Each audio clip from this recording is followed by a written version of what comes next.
students, as you get ready for your midterm, there's some formula review that I think may help you. So let me do a brief review. Okay, so one thing I want to share with you we didn't talk about before. Make sure you know the difference between qualitative and quantitative. Okay, all right. So remember that.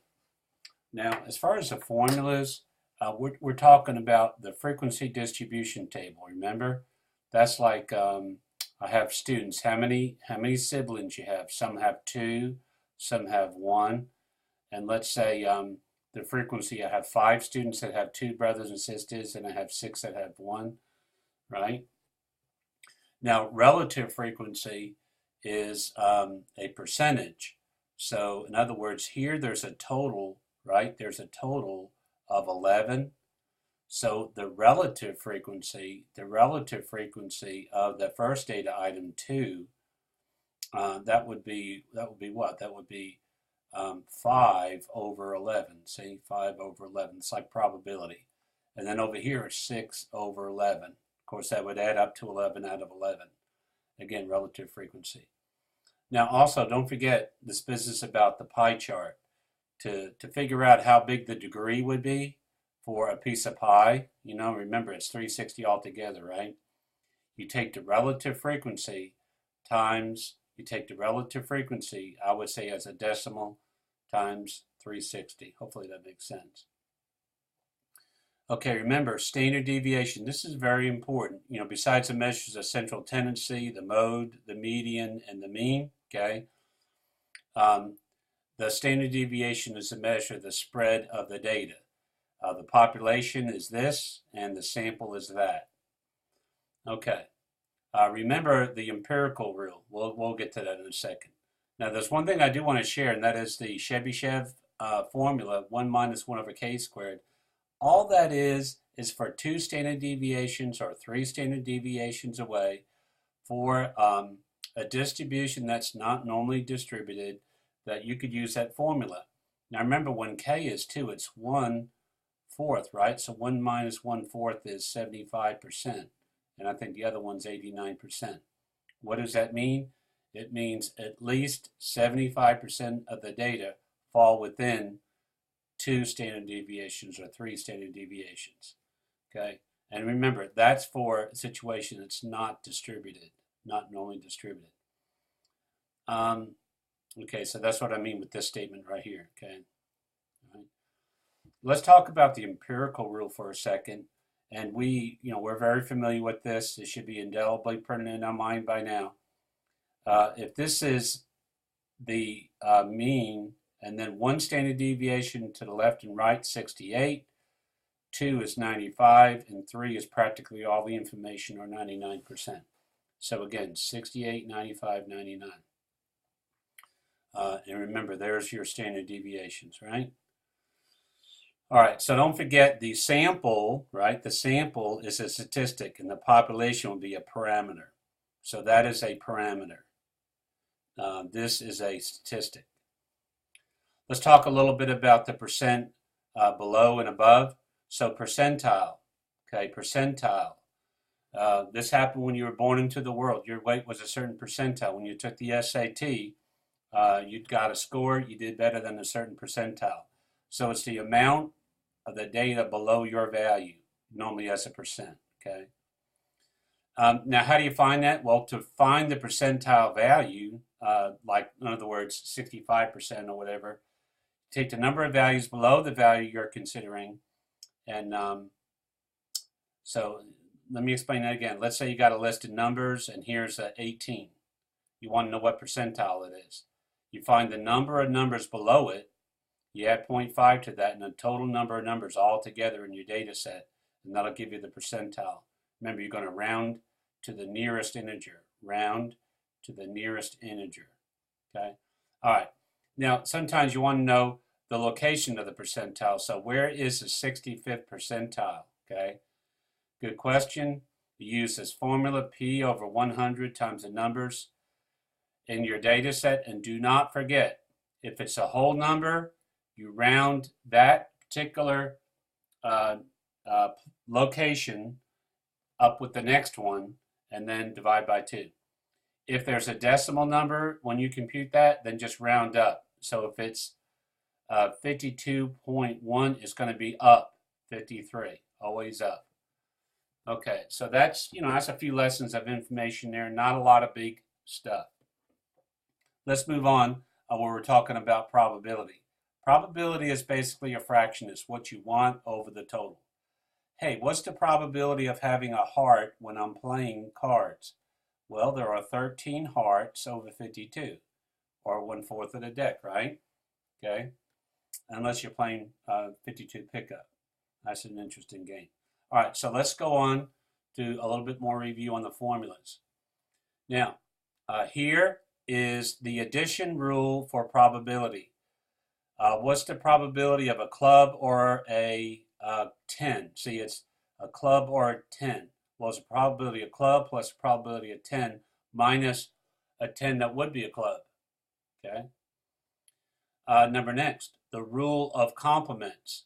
If the probability of getting a 5 on a die is 1 out of 6, then the probability of not getting a 5 on a die is 5 over 6. Hopefully that makes sense. Okay. Now, when we say something is unusual, okay, it sounds like a song, but when something is unusual, we're saying less than 5% probability, okay, less than 0.05. So keep that in mind.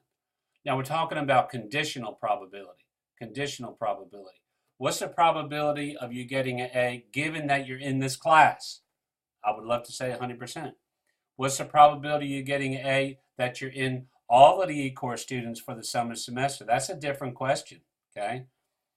So the probability of A given B is denoted this way, and it's the probability of A and B over the probability of B. I like to use the idea of common sense, and if you look at some of the videos, you know what I'm talking about. All right, let's talk about the random variable for a moment. So let's just talk about the number of boys.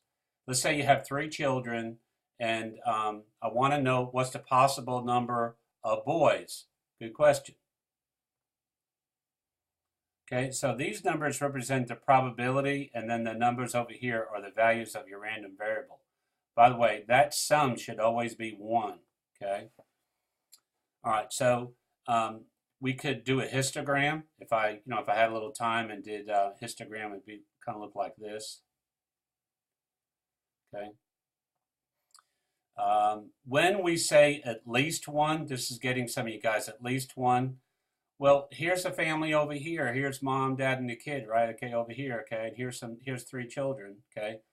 If I say they have at least 1 boy, they could have 1, they could have 2, they could have 3, okay?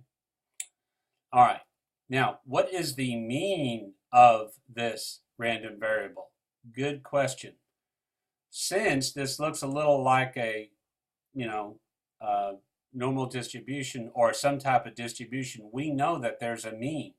In order to find that, you just take the random variable times its probability, and you do that for each one.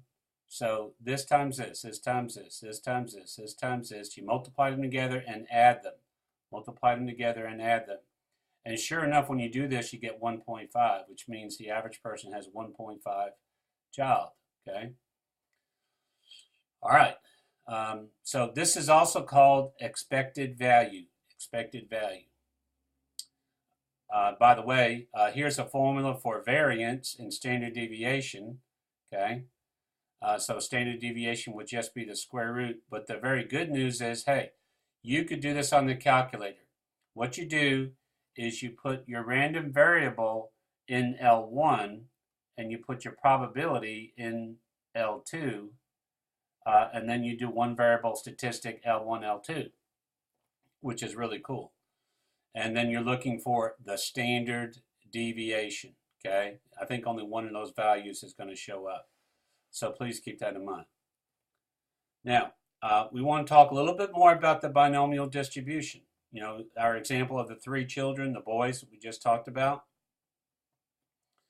Now, the original formula to find these values up here, these values up here that I came with, you use this formula. Here it is right here. Okay? We don't have time to explain that, but that is where it came from. But you know how to do that on your calculator now, on your calculator. Now, what is this? X is your random variable, the number of successes, and right here it's boys, or boys to men. And then over here, you got your binomial probability distribution function. You could find that in your distribution part of your calculator. And then N is a number. So in this case, it would be 3. P is a probability for boys 0.5. And X are your random variables, 0, 1, 2, 3.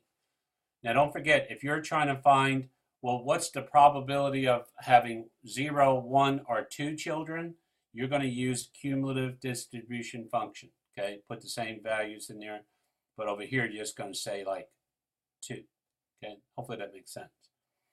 Now, just like the picture has a mean, it also has a standard deviation. One way to figure out the mean of a probability distribution, as opposed to just a simple random variable probability distribution, take the number of people and the probability and you'd find the mean, okay? So hopefully that makes sense. This is a formula to find variance, and this is a formula to find standard deviation. So again, could I find the standard deviation of the boys to men problem? Square root n is 3. The probability of a boy is 0.5, and the probability of not having a boy, which is a girl, okay, only 2 choices now, okay, is that right there. So keep that in mind. And then the last thing I want to say is the normal distribution. The normal distribution is a very important idea in statistics. It's, matter of fact, it's central, okay, it's central. We'll talk about that in the next unit. This is the basic picture. It's a bell shape with the mean being 0, right? That's a z-score. Numbers to the left, numbers to the right. Remember, the whole area under that curve is 1, like 100%. In order to find the values for your area, you're going to pick this part of the calculator. Remember, it's a cumulative distribution function. The lower, the upper, the mean, the standard deviation. If you're talking about the standard normal curve, that's a 0 and that's 1, so please keep that in mind.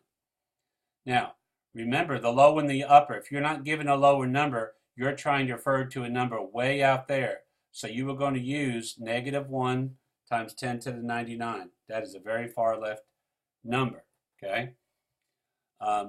Now, if you are going to try to find an unlimited number on the upper, you're going to use 1 times e to the 99, okay? 1e, that's on your calculator, 1 exponential 99. Now, the z-score is a very simple form. You use it a lot, so make sure everybody knows this, okay? X is your data value. The mean is right here, and there's the standard deviation. Let me do a real quick example. Let's say the mean of something is 20. Let's say the standard deviation is 5. What's the z-score for a value of 25? Well, let's see. You're going to take your data value minus the mean over the standard deviation, which is 5 over 5, which is 1. That's the z-score. All right, that's the gist of that. Someone's going to tell me, Mrs. Staples, what's really important? Well, you kind of know most of this. I would know that. I would know this formula right here. Make sure you know that one. I'm just highlighting it, okay? Make sure you know this one.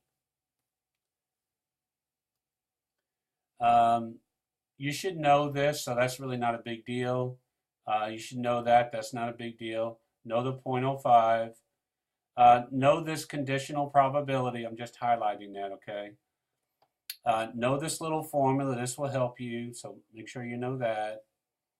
You don't have to know these formulas. Just know how to do that on your calculator, like a frequency distribution table, one variable statistic L1, L2. Really, you just need to know this, and you need to know this, okay? And you know your z-score formula. Folks, that is basically it, other than the calculator stuff. That's it for the formulas. It seems like a lot, but if you boil it down like that, I think, folks, sometimes people say in a statistics class, oh, no, all of those formulas. We really are trying to boil it down to the basics so that you learn statistics and you know a little bit about the formulas. So this is why we're not having you put a card or taking a card on your exam. Hopefully that makes sense. I wish you well. Thank you.